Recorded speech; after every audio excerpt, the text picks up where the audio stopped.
بعد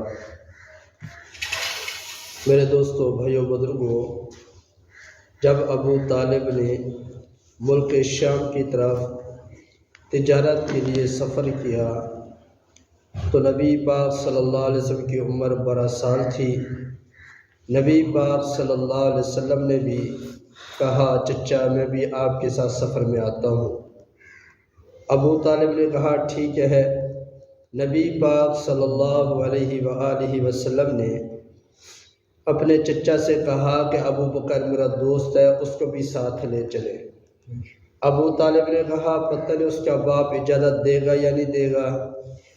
تو نبی پاک صلی اللہ علیہ وسلم اور چچا ابو طالب دونوں اکٹھے گئے تو ابو بکر صدیق رضی اللہ تعالی عنہ کے والد ابو قحافہ نے اجازت دے دی۔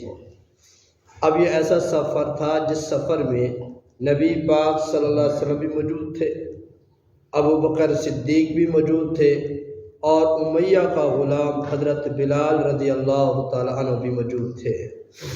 اب ابو بکر کو کیا معلوم کہ آنے والے وقت میں اس محبوب کی برکت سے اللہ یہ مقام عطا فرمائیں گے کہ اللہ کے میرے پر سلام آئیں گے، اور اللہ نبی سے پوچھ رہے ہیں کہ محبوب ابو بکر سے پوچھو میرے پہ راضی ہے، یہ وقت آنے والا ہے، اور قیامت کے دن یہ مقام اللہ تعالیٰ عطا فرمائیں گے کہ نبی پاک صلی اللہ علیہ وسلم ابو بکر کا ہاتھ پکڑ کر حساب کے لیے آگے کریں گے تو اللہ کا جلال بھی جمال میں بدل جائے گا۔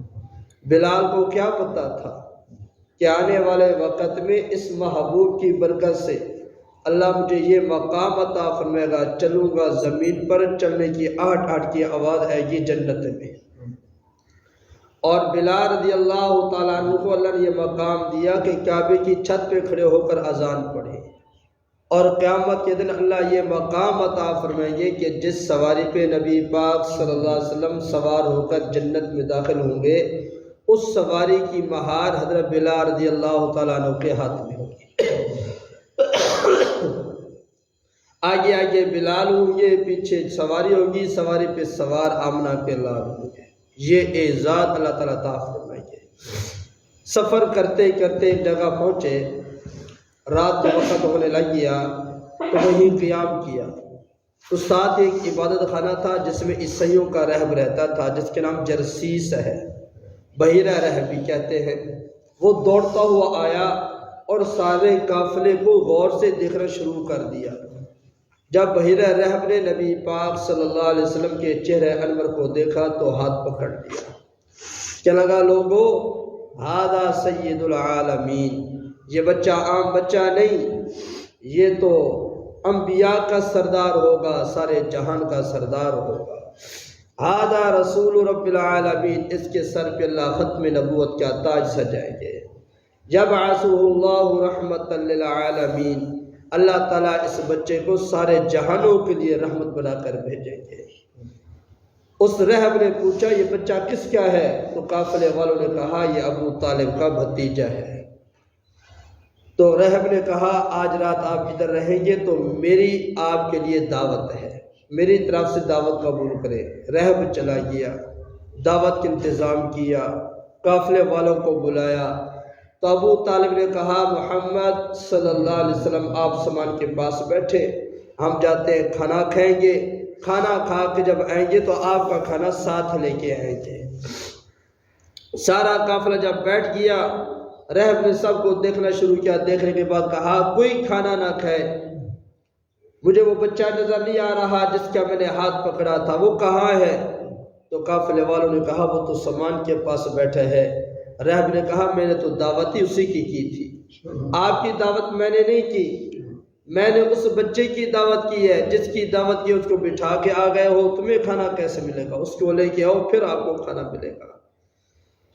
اب ابو طالب گیا، نبی پاک صلی اللہ علیہ وسلم کو لے کے آیا۔ جب لے کے آ رہا تھا رہب دیکھ رہا تھا، رہب نے کہا لوگو میں نے کہا نہیں تھا آپ کو یہ عظیم و شان بچہ ہے، دیکھو کتنی سخت دھوپ ہے، یہ دھوپ میں آ رہا ہے، آسمان کا بادل اس کے اوپر سایہ کرتے ہوئے آ رہا ہے۔ اب سارے قافلے والے درخت کے نیچے بیٹھے تھے، درخت کے سائے میں، ادھر جگہ نہیں تھی تو نبی پاک صلی اللہ علیہ وسلم ایک کونے میں بیٹھ گئے جہاں سایہ نہیں تھا۔ لیکن درخت نبی پاک صلی اللہ علیہ وسلم کی طرف جھک کر نبی پاک صلی اللہ علیہ وسلم کے اوپر سایہ کر دیا۔ رحم کہنے لگا دیکھو کتنا خوش نصیب بچہ ہے، دھوپ میں آ رہا ہے تو بادل سایہ کر رہا ہے، یہاں آ کے بیٹھا سایہ نہیں، درخت اس کے اوپر جھک گیا، درخت نے سایہ کر دیا ہے۔ اب جب دعوت کھا لی تو اس رحم نے پوچھا ابو طالب سے آپ کہاں جانا چاہتے ہو؟ ابو طالب کہنے لگا ہم ملک شام جا رہے ہیں تجارت کے لیے۔ رحم نے کہا میرا مشورہ یہ ہے کہ اس بچے کو پیچھے بھیج دو، وہاں نہ لے جاؤ، حاسدین دیکھیں گے کہ ایسا نہ ہو کہ اس بچے کو قتل نہ کر ڈالیں۔ اب یہ بات ہو رہی تھی، ایک قافلہ وہ آ رہا تھا، اس نے کہا ہم بحیر رحم سے ملنا چاہتے ہیں۔ تقریباً 7 آدمیوں پہ مشتمل وہ قافلہ تھا۔ بحیر رحم سے ملاقات ہوئی، پوچھا کیا کرنے آئے ہو، کیا کام ہے؟ کیا لگا ہمارے سارے گروہ قافلے زمین میں پھیلے ہوئے ہیں اور ہم نے کتابوں میں پڑھا ہے ایک بچہ پیدا ہوگا جس کے نام محمد ہوگا، وہ یتیم ہوگا، وہ 12 سال کی عمر میں سفر کرے گا، وہ یہی آپ کے پاس سے آئے گا، ہم اس کو تلاش کرنے کے لیے آتے ہیں، ہم نے اس کو قتل کرنا ہے۔ بحیر رحم نے کہا جب اللہ نے اس کو نبی بنانا ہے تم کہاں اس کو قتل کر سکتے ہو؟ میرا مشورہ یہ ہے آپ واپس چلے جائیں، جس کو اللہ رکھے اس کو کون چکھے، آپ چکر میں نہ پڑے۔ وہ واپس چلے گئے۔ بحیر رحم نے کہا ابو طالب کو میں کہہ نہیں رہا تھا اس کے حاسدین پیدا ہوں گے، ابھی قافلہ آیا ہوا تو اس کو تلاش کر رہا ہے، میرا مشورہ یہ اس کو واپس بھیج دے۔ تو ابو طالب نے نبی پاک صلی اللہ علیہ وسلم کو بھی واپس بھیج دیا، ابو بکر صدیق رضی اللہ تعالی عنہ کو بھی واپس بھیج دیا۔ یہ نبی پاک صلی اللہ علیہ وآلہ وسلم کا زندگی کا دوسرے ملک میں پہلا سفر تھا۔